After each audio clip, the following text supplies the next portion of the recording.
Olá, aluno, olá, aluna, seja muito bem-vindo, seja muito bem-vinda a mais uma aula aqui do módulo 5 de Geografia Urbana, ou Urbanização, como eu quis chamar este módulo, né? Já falamos sobre vários tópicos, vários temas, inclusive como é construído e como é formada a urbanização, porém, falei de êxodo rural sem explicar direito o que é zona rural, o que é zona urbana. Vamos lá, zona urbana é aquela que temos todo o processo de urbanização acontecendo, né? Tem todos os seus aglomerados de serviço, comércio, administração pública, prédios públicos, né, e afins.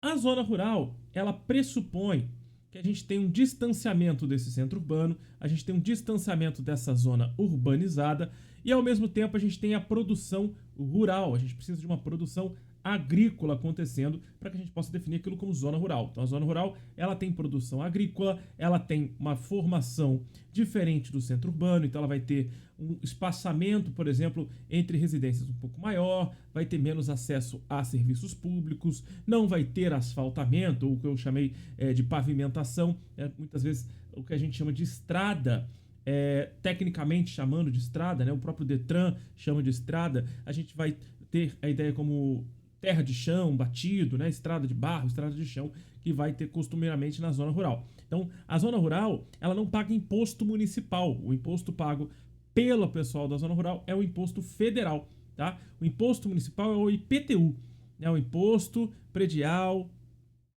Imposto Predial Territorial Urbano, né? Então, este imposto, que é o IPTU, ele é cobrado somente no meio urbano. Então, IPTU, anota isso aí, tá? IPTU é o imposto sobre propriedade predial territorial urbana. Então, imposto sobre propriedade predial territorial urbana, ele só é pago no meio urbano. Então, se for considerado uma zona rural, aquele bairro específico da sua cidade, aquele bairro não paga imposto para o município, paga o imposto para o governo federal. Ele é menor um pouco do que o imposto do município. Muitas vezes ele acaba sendo menor, tá? Então, por isso, por exemplo, na cidade de Volta Redonda, a prefeitura não admite áreas rurais, né? Ela não admite bairros serem considerados rurais, né? Existem alguns bairros na nossa cidade que são seu convívio, no seu dia a dia, você acaba passando por esses bairros e percebendo que são bairros rurais. Com produção rural, com produção agrícola, com distanciamento desses benefícios urbanos, dessas regiões urbanas, com os seus benefícios, obviamente, rurais, né? Então a gente tem uma relação do rural com o urbano que muitas vezes é interesse do governo, é interesse público, né? Interesse do Estado que esse bairro, por exemplo, não seja considerado rural, porque para a cidade é uma arrecadação de impostos maior. É óbvio que esses impostos são repassados do governo federal para o governo municipal, obviamente com muitos filtros até chegar, então chega num valor bem menor. Mas quem vai cuidar mais do meio rural são as instituições do Estado e do governo federal. As instituições do município, tecnicamente, ali na nossa lei, acabam produzindo menos recursos para o meio rural, porque, obviamente, os impostos do meio rural, a maioria deles vão para o governo federal. Isso inclui aí a falta do IPTU, porque é o imposto sobre propriedade predial territorial urbana. Então, é sobre o meio urbano. Então, por isso, quanto mais áreas urbanas são admitidas dentro de um município, mais impostos são arrecadados por aquele município. Tá? Entendendo então a diferença, né, entre o meio rural e o meio urbano, a gente pode dar sequência na nossa construção de aulas, porque agora a gente vai focar muito mais nessa relação do meio urbano com a favelização, os problemas sociais, a violência urbana, a desigualdade social, a segregação socioespacial, a especulação imobiliária e a gentrificação. Tá? Lembrando que, óbvio que eu vou passar pelo óbvio, né?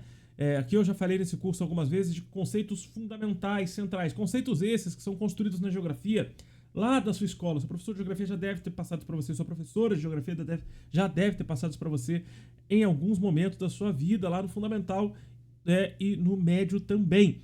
Por quê? Porque a gente tem algumas figuras importantes que definem o que é urbanização, os conceitos de geografia urbana. Um desses caras é Milton Santos, que eu acho que você já ouviu falar dele, inclusive nesse curso, né?